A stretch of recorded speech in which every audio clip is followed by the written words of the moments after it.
அன்பான நண்பர்களுக்கு இனிய வணக்கம். ஈரான் அமெரிக்கா இடையிலான மோதல் மிக கடுமையான ஒரு நிலையை அடைந்திருக்கும் சூழ்நிலையில் ஈரான் மீது மிக கடுமையான தாக்குதல்களை நடத்தப் போவதாக அமெரிக்க அதிபர் ட்ரம்ப் தெரிவித்திருந்தார். நூற்றுக்கணக்கான போர் விமானங்களும் நேற்றைய தினம் மத்திய கிழக்கை நோக்கி நகர்த்தப்பட்டிருந்தன. தற்போது அதன் நிலை எவ்வாறு இருக்கின்றது? அமெரிக்காவுக்கு இதுவரை இல்லாத ஒரு பேரழிவு ஏற்பட்டிருக்கின்றது. அமெரிக்கா பல்வேறுபட்ட நகரங்கள் திண்டாடி கொண்டிருக்கின்றார்கள். இது சார்ந்து வெளியான மிக முக்கியமான சம்பவங்களை இந்த காணொளியில் பார்க்கலாம். நேற்றைய தினம் ஒரு அறிவிப்பு அமெரிக்காவினுடைய வெளியுறவுத்துறை அமைச்சகத்தால் வெளியிடப்படுகின்றது. அமெரிக்கர்கள் யாரும் மத்திய கிழக்கில் இருந்தால் உடனடியாக நீங்கள் இருக்கக்கூடிய பிரதேசங்களை விட்டு வெளியேறிவிடுங்கள். அமெரிக்கர்கள் யாரும் அங்கே தங்கி இருக்க வேண்டாம். முதலாவது அறிவிப்பு. இரண்டாவது அறிவிப்பு, அமெரிக்கர்கள் யாரும் அந்த நாடுகளில் மத்திய கிழக்கு நாடுகளில் எங்கெல்லாம் இருக்கின்றார்களோ அந்த நாடுகள் விடுக்கக்கூடிய பாதுகாப்பு அச்சுறுத்தல்களை தொடர்ச்சியாக அவதானித்து அதற்கு ஏற்ற வகையில் நீங்கள் உங்கள் பாதுகாப்பை உறுதிப்படுத்திக் கொள்ளுங்கள். பதுங்குகுழிகளுக்குள் செல்ல வேண்டுமாக இருந்தால் பதுங்குகுழிகளுக்குள் செல்லலாம், அல்லது வேறு நடவடிக்கைகள் எதுவாக இருந்தாலும் நீங்கள் உங்களை தயார்படுத்திக் கொள்ளுங்கள் என்ற அறிவிப்பு அமெரிக்காவின் சார்பில் அவசரமாக விடுக்கப்படுகின்றது. அமெரிக்க தூதரகங்களுக்கான பாதுகாப்பு பலப்படுத்தப்படுகின்றது. தூதரக அதிகாரிகள் யாரும் வெளியில் செல்ல வேண்டாம் என மத்திய கிழக்கு நாடுகளுக்கு ஒரு பொதுவான அறிவிப்பு. எப்படி தொடர்ச்சியான அறிவிப்புகள் மேற்கொள்ளப்பட்ட சூழலில் அமெரிக்கா மிகப்பெரிய அளவிலான தாக்குதலை ஈரான் மீது அமெரிக்கா நடத்தப் போகின்றது என அனைவரும் எதிர்பார்த்த சூழ்நிலையில் இன்று திடீரென ட்ரம்ப் தன்னுடைய வழக்கமான பாணியில் பின்வாங்கல் நடவடிக்கை அறிவித்திருக்கின்றார். சவுதி அரேபியா உட்பட பல மத்திய கிழக்கு நாடுகள் எனக்கு கோரிக்கை விடுத்தார்கள், ஈரான் மீது நீங்கள் தாக்குதலை நடத்த வேண்டாம், ஈரான் சமாதான பேச்சுவார்த்தைக்கு வருவதற்கு சம்மதம் தெரிவித்து விட்டார்கள், எனவே நாங்கள் தாக்குதலை நடத்தவில்லை, ஈரான் மீதான தாக்குதல்கள் அனைத்தும் நிறுத்தி வைக்கப்பட்டுள்ளது என்ற செய்தியை ட்ரம்ப் வெளியிட்டிருக்கின்றார். ட்ரம்பினுடைய பேச்சுக்களை தொடர்ச்சியாக அவதானிப்பவர்களுக்கு தெரியும், மிகப்பெரிய அளவில் மிரட்டல் அடிக்கப் போகின்றோம், ஈரானை சுடுகாடாக்கப் போகின்றோம், ஈரானை தரைமட்டமாக்கப் போகின்றோம் என்று மிரட்டி பார்ப்பார். ஆனால் ஈரானியர்கள் எந்த மிரட்டலுக்கும் எப்போதும் அஞ்சுவது கிடையாது, அது அவர்களின் இயல்பும் கிடையாது. ஈரானியர்களுக்கு சாமதான தண்ட பேதம் என்று சொல்வார்கள். எந்த வழிகளிலெல்லாம் மிரட்ட முடியுமோ அனைத்து வழிகளிலும் ட்ரம்ப் மிரட்டி பார்த்தார். ட்ரம்பினுடைய மிரட்டல்களை அவர்கள் கிஞ்சித்தும் கணக்கில் எடுக்கவில்லை. இறுதியில் தானாக தாக்குதலை நடத்தவில்லை என்று சொன்னால் தனக்கு அவமானம் என்று கருதி மத்திய கிழக்கு நாடுகள் வழக்கமான அதே பாணி, அதே பேச்சு, அதே ஸ்கிரிப்ட், அதே ரைட்டிங், அதே ஆக்டிங் என்பதை போல வழக்கம் போலவே மத்திய கிழக்கு நாடுகள் எல்லாம் என்னிடம் வந்து கேட்டார்கள், ஈரான் சமாதான பேச்சுக்கு வந்து விட்டார்கள், ஒன்றும் சிக்கலில்லை, நீங்கள் தாக்குதலை நடத்த வேண்டாம், அதனால் நிறுத்திவிட்டேன். அதிலும் சவுதி அரேபியா என்னிடம் மிகவும் வினயமாக கேட்டார்கள், அதனால் நிறுத்திவிட்டேன் என்று ஒரு குண்டை தூக்கி போட்டிருக்கின்றார். இந்த நிலையில் தான் சவுதி அரேபியாவினுடைய வெளியுறவுத்துறை அமைச்சரும் ஈரானுடைய வெளியுறவுத்துறை அமைச்சர் அப்பாஸ் அரக்சியும் மிகப்பெரிய அளவிலான ஒரு பேச்சுவார்த்தையை நீண்ட நேரம் தொலைபேசி வாயிலாக நடத்தி இருக்கின்றார்கள் என்ற செய்திகளும் தற்போது வெளியாக இருக்கின்றன. அதாவது சவுதி அரேபியா வெளியுறவுத்துறை, ஈரான் வெளியுறவுத்துறை நீண்ட நேரம் நேற்றைய தினம் ஒரு பேச்சுவார்த்தை நடத்தப்பட்டுள்ளமையும் குறிப்பிடத்தக்கது. ஏற்கனவே ஏமன் கவுதிகள் மீது சவுதி அரேபியா தாக்குதல், கவுதிகள் சவுதி மீது தாக்குதல் என ஈரானுக்கும் சவுதிக்கும் இடையில் ஒரு மிக பெரிய முருகல் நிலை ஏற்பட்டிருந்த சூழ்நிலையில் ஈரான் சவுதி இடையிலான பேச்சுவார்த்தை நேற்றைய தினம் நடத்தப்பட்டுள்ளமை குறிப்பிடத்தக்கது. எது எவ்வாறு இருப்பினும் ட்ரம்பினுடைய நாடகமாக இருந்தாலும், ட்ரம்பினுடைய ஸ்கிரிப்ட் ரைட்டிங்காக இருந்தாலும் பேச்சுவார்த்தைக்கான கதவுகள் தற்போது பிரகாசமாக திறந்திருக்கின்றன. மிகப்பெரிய அளவிலான போருக்கான தயார்படுத்தல்கள் நிறுத்தப்பட்டிருக்கின்றன, அல்லது போருக்கான அச்சம் தற்காலிகமாக ஒத்திவைக்கப்பட்டுள்ளது என்பது உலகிற்கு நல்ல செய்தி என்பதில் எந்தவித மாற்று கருத்தும் இல்லை. கருங்கடலில் உக்ரைன் நடத்திய ட்ரோன் தாக்குதலில் ரஷ்ய அரசுக்கு சொந்தமான பிரம்மாண்டமான ரோசாட்டாம் நிறுவனத்துக்கு சொந்தமான சரக்கு கப்பல் ஒன்று கருங்கடலில் மூழ்கடிக்கப்பட்டுள்ளது. உக்ரைனிய ட்ரோன்கள் துல்லியமாக தாக்கியதில் உறைந்த உணவுப் பொருட்கள் மற்றும் கட்டுமான பொருட்கள், ரஷ்யாவின் ஏற்றுமதி பொருட்கள் பல்வேறுவற்றை ஏற்றி சென்ற கப்பல் துல்லியமாக தாக்கப்பட்டு மூழ்கடிக்கப்பட்டிருப்பதாகவும் அதில் பயணம் செய்த 17 பணியாளர்களும் கடலில் குதித்து உயிர் பிழைத்திருக்கின்றார்கள் என்ற செய்தியையும் அந்த நிறுவனத்தின் அலெக்சி லிகாஷோவ் தெரிவித்திருக்கின்றார். உக்ரைன் இராணுவ கப்பல்களை, இராணுவ இலக்குகளை குறிவைப்பதை விடுத்து ரஷ்யாவினுடைய சிவில் கப்பலை, அதாவது சாதாரண வர்த்தக கப்பலை குறிவைத்திருப்பது கண்டனத்திற்குரியது என்ற பாணியிலும் அவர் தன்னுடைய கருத்துக்களை வெளியிட்டிருக்கின்றார். ரஷ்யாவுக்கு கப்பல் மூழ்கடிக்கப்பட்டிருப்பது ஒரு அதிர்ச்சியை கொடுத்த இரண்டாவது அதிர்ச்சியாக நேற்றைய தினம் ரஷ்ய தலைநகர் மாஸ்கோவின் மையப்பகுதியில் இருக்கக்கூடிய இத்தாலி நாட்டின் மிகப்பெரிய சொகுசு நிறுவனம் அமைந்திருக்கின்றது. அந்த நிறுவனத்துக்கு ஒரு இளம்பெண் வருகின்றார். அந்த இளம்பெண் ஒரு கேன்பேக்கில் மிகப்பெரிய அளவிலான பொருட்களை வைத்துக்கொண்டு உள்ளே நுழைய முற்படுகின்றார். உணவருந்துவதற்காக கூறி உள்ளே நுழையும் பொழுது அந்த பெண்ணினுடைய நடவடிக்கையில் அந்த உணவகம் ரெஸ்டாரண்டினுடைய காவலாளிக்கு ஒரு சந்தேகம் ஏற்படுகின்றது. அந்த பெண்ணினுடைய கைப்பையை அவர் சோதனை செய்ய முற்பட்ட பொழுது மிகப்பெரிய அளவிலான குண்டு வெடிப்பொன்று அங்கு வெடிக்க வைக்கப்படுகின்றது. சம்பவ இடத்திலே அந்த பெண்ணும் உயிரிழந்திருக்கின்றார்.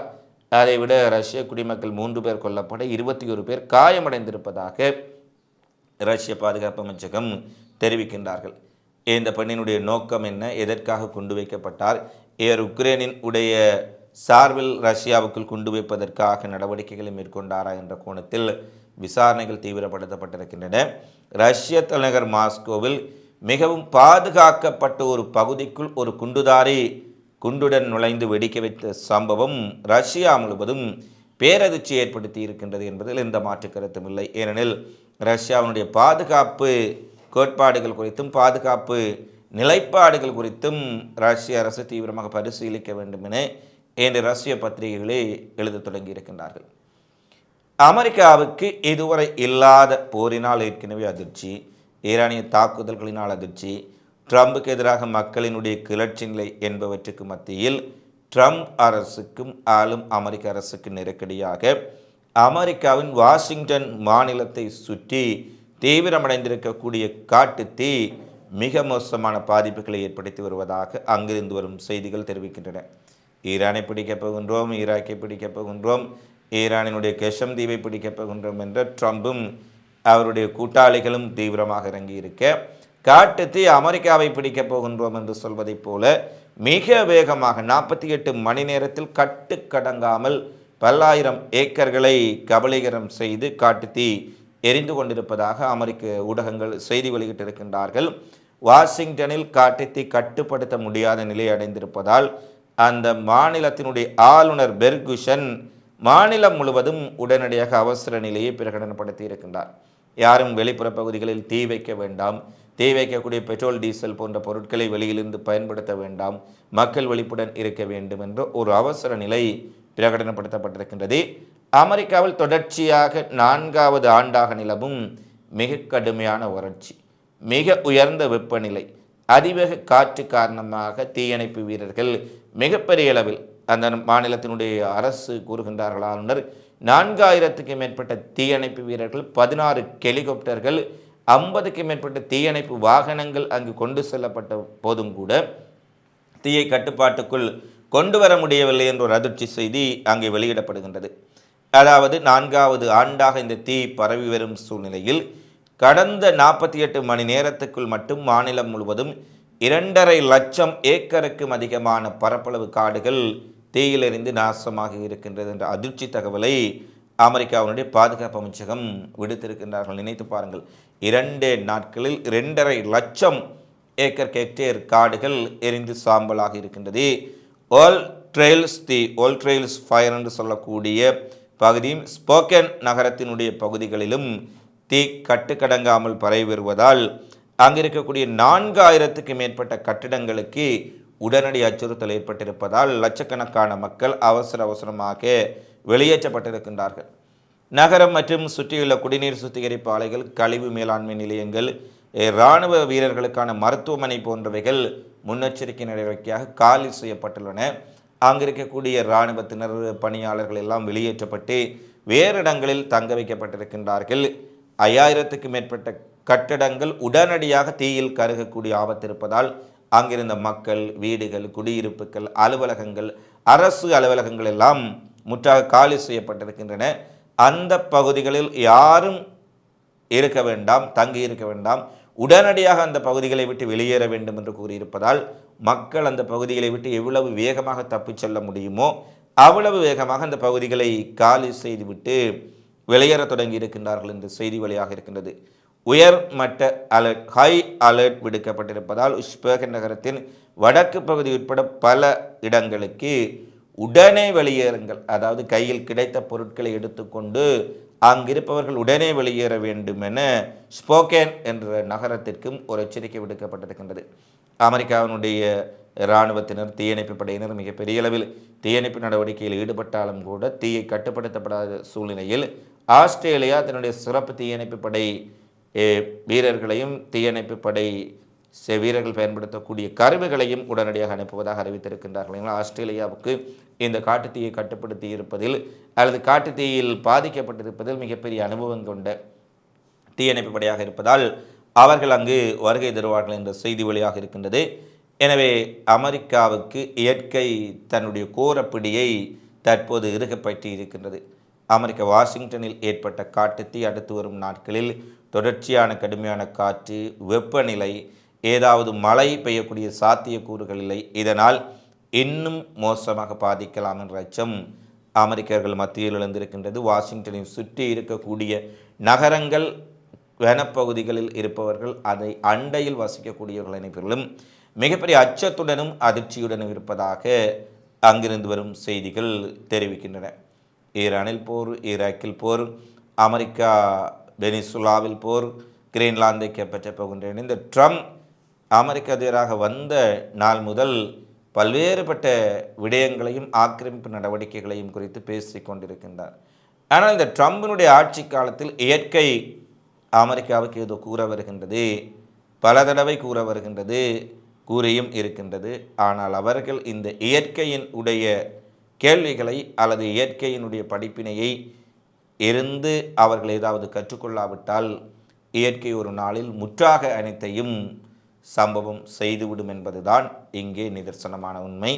அமெரிக்காவில் ஏற்பட்டிருக்கக்கூடிய திடீர் நெருக்கடி காரணமாக வாஷிங்டனை சுற்றி இருக்கக்கூடிய பல பாடசாலைகள், கல்லூரிகள், பல்வேறுபட்ட பகுதிகளுக்கு அடுத்து வரும் நாட்களில் விடுமுறை அளிப்பது தொடர்பான பேச்சுவார்த்தைகள் நடைபெற்று வருவதாகவும் அந்த மாநிலத்தின் ஆளுநர் தெரிவித்துள்ளார். இவைதான் தற்போது வெளியான மிக முக்கியமான செய்திகளாக உலக நிகழ்வுகளாக பதிவாக இருக்கின்றன. தொடர்ச்சியாக உலகில் நடைபெறும் செய்திகளை உடனுக்குடன் தெரிந்து கொள்ள அகிலத்தோடு இணைந்திருங்கள். இந்த காணொளி தொடர்பிலான உங்களது மதிப்பான கருத்துக்களை தவறாமல் கமெண்ட்ஸில் பதிவிடுங்கள். மீண்டும் இன்னொரு காணொளியில் சந்திப்போம். நன்றி, வணக்கம்.